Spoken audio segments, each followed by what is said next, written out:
Magandang araw! Sa araling ito, tatalakayin natin ang kakayahang sosyo-linguistiko o komunikatibo. Ang kakayahang linguistiko ay ang abilidad ng tao na makabuo at makaunawa ng makabuluhang pangungusap. Samantalang, ang kakayahang sosyo-linguistiko naman ay ang abilidad ng tao na gumamit ng wika ng angkop sa iba't ibang sitwasyon. Ipinakilala ng isang Amerikanong sosyolingwista at antropologo na si Del Hymes ang speaking model noong 1974 bilang gabay sa pagsusuri ng ethnography of communication o etnografiya ng komunikasyon. Speaking model. S. Setting. Ang lugar o oras ng pag-uusap.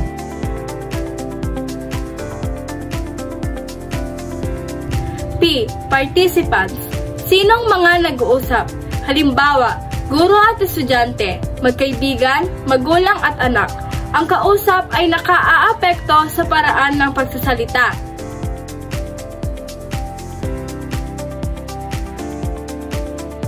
E. End. Patutunguhan. Ano ang layunin ng usapan?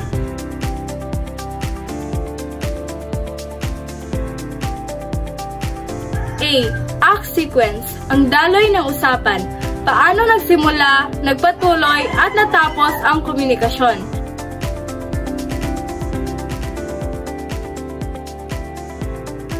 K. Kiss. Formal o di formal.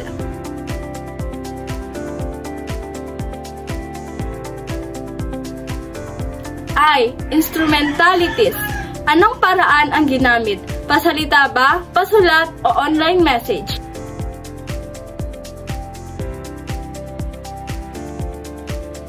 N. Norms. Ang panuntunan o kaugalian. Angkop ba ang paksa at paraan ng pag-uusap sa sitwasyon?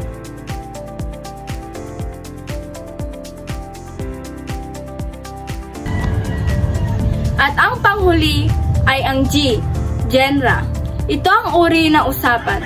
Maaring ito ay talumpati, panayam, kwentuhan o liham.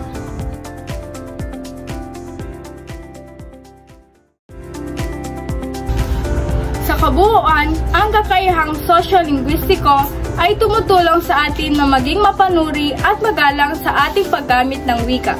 Ito ang dahilan kung bakit nagiging epektibo, maayos at maganda ang ating pakikisalamuha sa kapwa. Tandaan, hindi sapat ang marunong magsalita. Dapat marunong ding makibagay.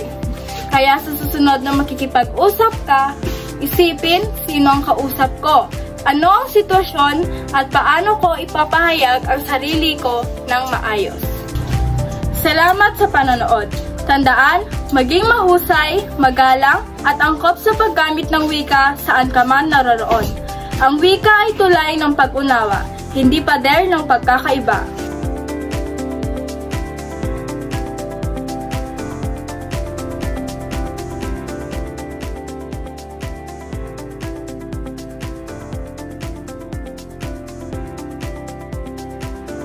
Go.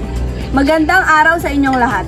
Ngayon, ating tatalakayin ang isang napakahalagang paksa, ang wikang Filipino at ang pag-aaral ng ating kultura.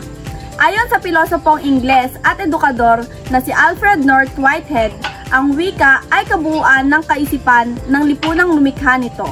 Ibig sabihin, ang wika ay hindi lamang mga salita o tunog. Ang wika ay instrumento ng komunikasyon, ginagamit upang magkaunawaan, magpahayag ng damdamin at magbahagi ng karunungan. Ito ang tulay na nagdurugtong sa bawat isa sa loob ng lipunan. Samantala, ang kultura naman ay ang paraan ng pamumuhay na nakasanayan ng mga tao sa isang lugar. Kasama rito ang ating pananamit, pagkain, sining, reliyon, paniniwala at mga tradisyon. Wika ang ating kaluluwa ng pangunawa. Isa sa pinakatampok na bahagi ng ating kultura ay ang kaalamang bayan o sa Ingles ay folklore. Ito ay ang mga kwento, paniniwala, ritual at mga tradisyon na minanapan natin sa ating mga ninuno. Sa pamamagitan ng kaalamang bayan, na ipapasa natin ang mga aral, kasaysayan at pananampalataya ng ating lahi mula henerasyon hanggang sa susunod. May iba't ibang uri ng kaalamang bayan. Tara, Kilalanin natin ang ilan sa mga ito. Una, ang awiting bayan. Ito ang mga kantang pamana ng ating mga ninuno. Hanggang ngayon, patuloy pa rin itong inaawit at nagbibigay saysay sa ating kultura.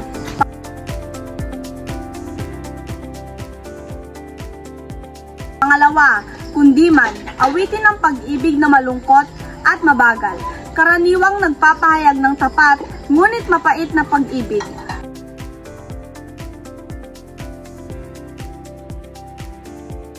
Susunod, dungaw o dungaw. Tradisyon ng mga Ilocano, inaawit bilang panaghoy o pagdadalamhati sa pumanaw.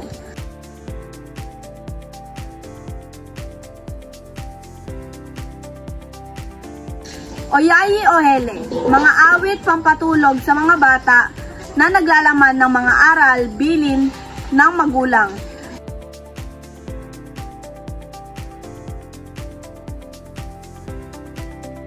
Talindaw, awit ng pamamangka, kasama ng hangin at alon sa dagat.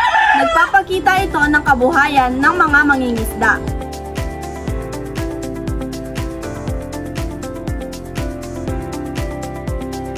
Diona, awit ng pag-ibig na madalas namang gamitin sa kasal.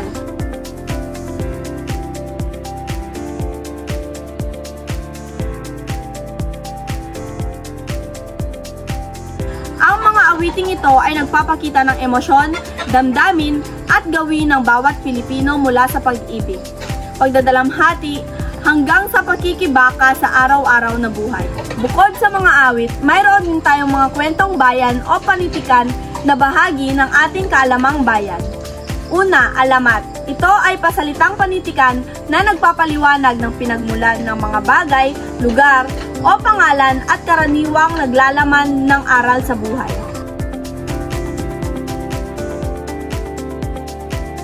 Pabula, maikling kwentong katang-isip kung saan ang mga hayop ang tauhan. Ngunit sa likod nito, may aral para sa tao ang nais ipabatid. Epiko, ito naman ay kwento ng kabayanihan ng pangunahing tauhan na may kapangyarihan o tulong mula sa mga Diyos at Diyosa. Halimbawa, biyag ni Lamang. At syempre, hindi mawawala ang mga kwentong katatakutan o urban legends, mga kwentong umiikot sa mga karanasang nagbibigay kilabot sa gabi. Lahat ng ito ay nagbibigay kulay sa ating imahinasyon at nagpapayaman sa ating kultura. Ang kultura ay hindi lamang nasa awit o panitikan. Ito rin ay nakikita sa ating mga pagtitipon at tradisyon tulad ng kasal, binyag, pista at maging ang Eid al-Fitr ng ating mga kapatid na Muslim. Sa bawat pagdiriwang, maririnig natin ang mga awitin ng sariling wika, ang mga dasal na may halong paniniwala at pag-asa, at ang mga kwentong paulit-ulit na binibigkas bilang tanda ng pagkakaisa. Ang wika at kultura ay hindi maaaring paghiwalayin. Ang wika ang nagbibigay buhay sa kultura, at ang kultura naman ang nagbibigay kahulugan sa ating wika. Sa bawat salitang Filipino na ating binibigkas, at sa bawat tradisyong ating sinasabuhay, tayo ay nagpapatuloy sa kwento ng ating lahi.